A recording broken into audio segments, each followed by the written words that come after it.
ليه ربنا عمل ده من البداية خالص؟ ليه خلق آدم وحواء وهو عارف إنهم هيعملوا كده ويكسروا كلامه؟ بمعنى إحنا كلنا لو كان آدم وحواء سمعوا الكلام وخافوا من ربنا كنا كلنا دلوقتي في الجنة مع ربنا، صح؟ طيب ليه ربنا عمل كل ده وهو عارف إنهم هيعملوا كده؟ ما كانش خلقهم، أو كان خلقهم بس يكونوا في صورته كاملة إنهم يعملوا صح. أنا عارف إنه خلق الإنسان حر شبهه، بس ربنا حر مش بيغلط. أنا بس متحير، يعني ليه ربنا خلقهم وهو عارف إنهم هيعملوا كده وإنه هينزل ويخلصنا؟ ليه كل ده؟ الحتة دي مش فاهمها. إيه الغرض؟ هل عشان يكون عالم جديد، عالم جديد غير العالم لفوق الملائكة، إن في ملاك تكبر وسقط وبقى شيطان وبيجربنا؟ وليه بيبقى في عالم ثالث اتعمل أو بيتعامل؟ وجه في الآخر قال لي أنا بؤمن بربنا يسوع المسيح جدا، بس التفكير في النقطة دي غريبة عليا.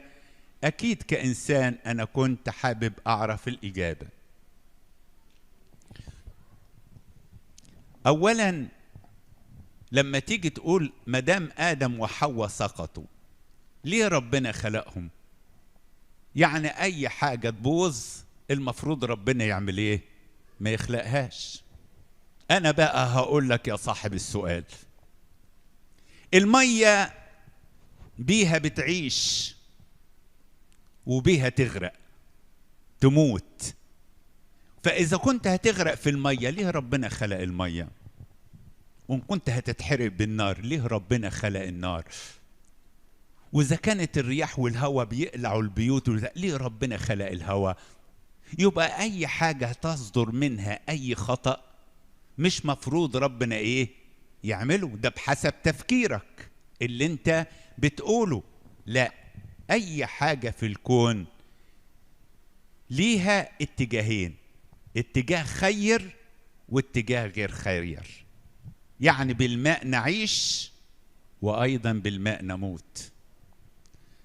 النار بتخدمنا والنار بتحرقنا، بالهواء نتنفس وبالهواء بيحصل اللي بيحصل. عشان كده ما تجيش تقول لي الحتة دي. ده فيه آية قالها سليمان الحكيم في سفر الأمثال تنطبق على صاحب السؤال. قال اللي خاف من الريح لا يزرع ولا يقلع. فهمها؟ اللي خاف من الريح يعني يقول لك ايه، طب وانا ازرع الزرعه تيجي الريح تخلع الزرعه ابقى خسرت، يبقى بلاش ازرع. اللي خاف من الريح لا يزرع ولا يقلع.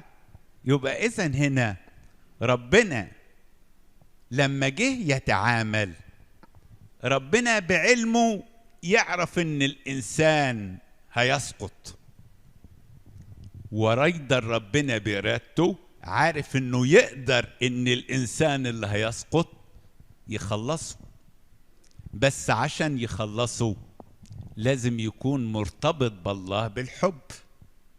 وانا سبق انه قلت ربنا عنده ابن وحيد، عايز اولاد كثيرين شبه ابنه.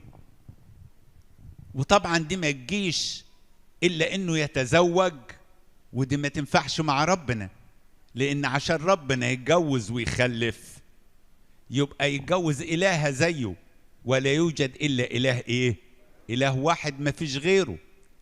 فكان لابد إن ربنا يعمل إنسان على صورته كشبهه وهو يعلم إنه سيسقط.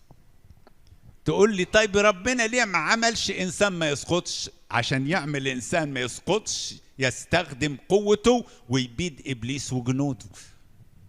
ولو باد إبليس وجنوده اللي هيتمجد إبليس مش الله، لأن القوة لا تستخدم إلا في الند، والله ملوش ند عشان يستخدم قوته. لكن الله يستخدم قدرته. يعني ايه قدرته؟